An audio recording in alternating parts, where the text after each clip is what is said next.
Alright, welcome to our last day of distributive property. So what we're going to start off today is we're going to start off with a little review of combining like terms. So when we're combining like terms, we're looking for the same ending. So we're looking for a C, and we have another C. So we're going to combine all three of those things. So we have 9C minus 4C, which gives us 5C, plus 11 plus 6C minus a negative 5.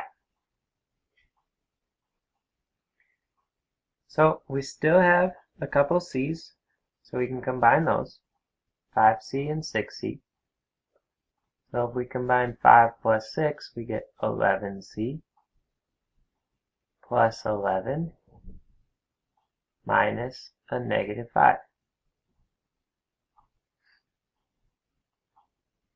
Now, if we have a minus followed by a negative sign, we know we can make that a plus.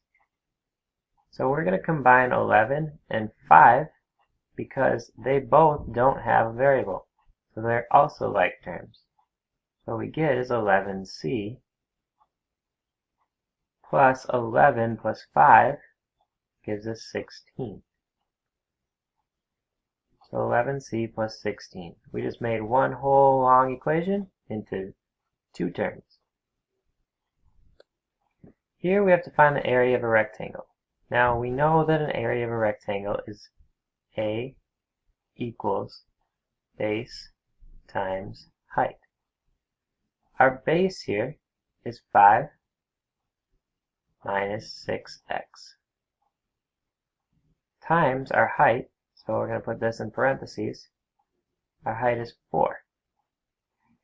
So what we're going to do is we're going to do what's the distributive property. So we can draw a box to help us distribute this. Our 4 is going to go on the outside. We have negative 6x and 5. 4 times 5 is going to give us 20. 4 times negative 6x gives us negative 24x. So our area of this rectangle is 20 minus 24x.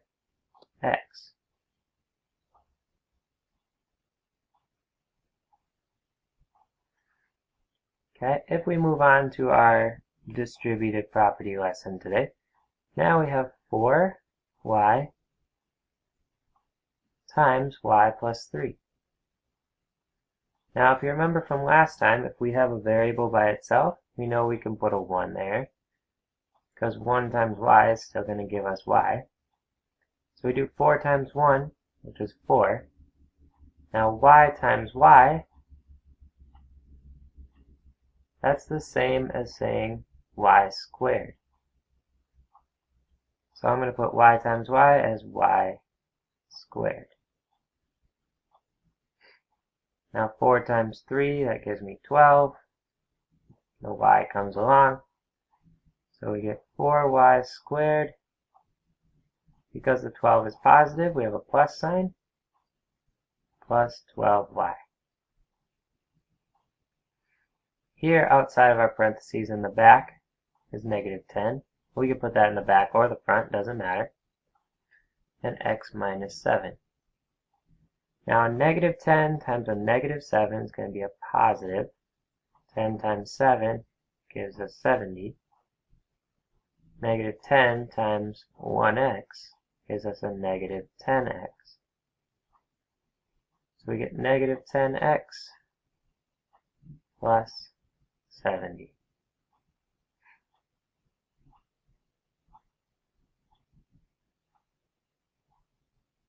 Alright, down here we have a negative sign outside of our parentheses. This is like saying it's a variable without a number in front of it. So it's the same thing, we can put a 1 there. So if we draw our box, we have a negative 1 outside times x plus 11. Negative 1 times x, so negative 1 times 1 is negative 1x. Negative 1 times 11 is negative 11.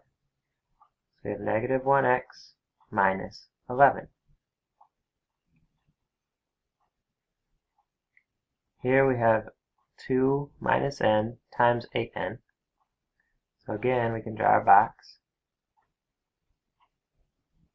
We put 8n on the outside. And 2 minus n, we're going to do the same thing, just multiply. 2 times negative 1n, 2 times 8n gives us 16n. Then 8 times negative 1 gives us negative 8. N times n gives us n squared. So we get 16n minus 8n squared.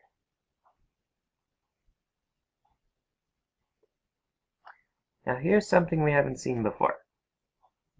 We have a number outside of our parentheses, so we know we can put negative 4 times 2x minus 10 on the top of our box.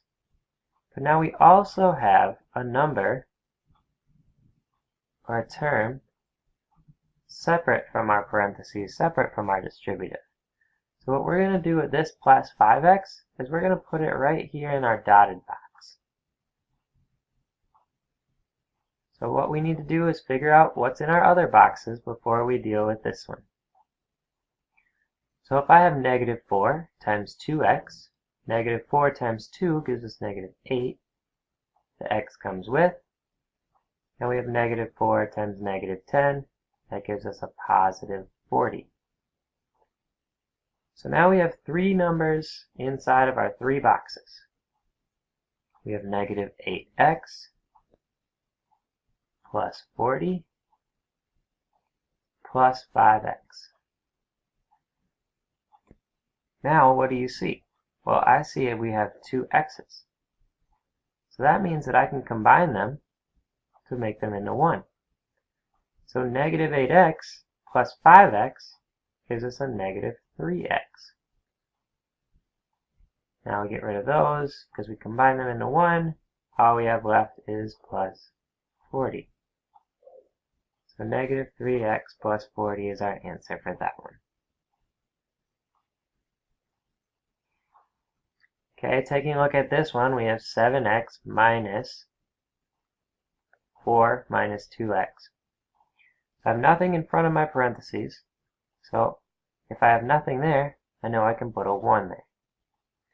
So in front of my box, I'm going to put negative 1, because I know that negative 1, we're going to multiply by everything inside. So I'll put 4 minus 2x on top. What I have left is this 7x. So I'm going to put plus 7x in my dotted box because it's a positive 7x. So if I do negative 1 times 4, I get negative 4. Negative 1 times negative 2x gives me a positive 2x. I get negative 4 plus 2x plus 7x. Now I notice that I have 2 x's.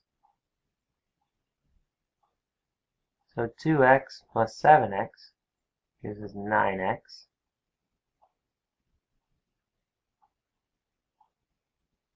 So negative 4 plus 9x.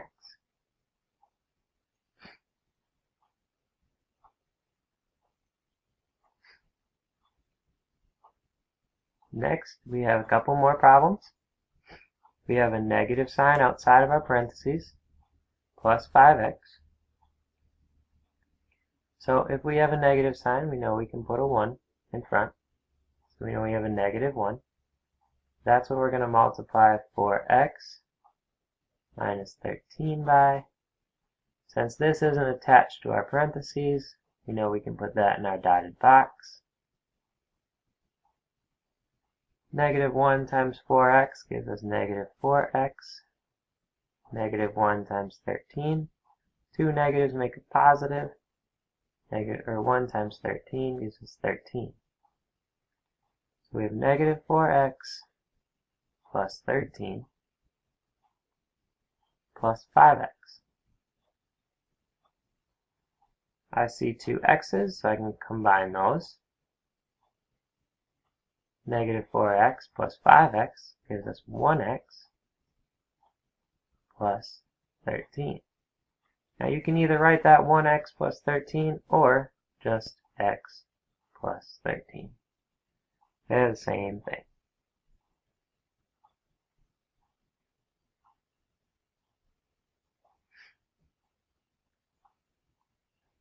Okay, going over to our last problem. We have 3 outside of our parentheses, 5t minus 6. Then our plus 17 goes in our dotted box. So 3 times 5t, that's 15t. 3 times negative 6 is negative 18. So we have 15t minus 18 plus 17. Now looking to see if I have like terms, I see that negative 18 and 17 both don't have variables, so I know I can combine those two. So I get 15t negative 18 plus 17 gives me a negative 1. So 15t minus 1 is our final answer there.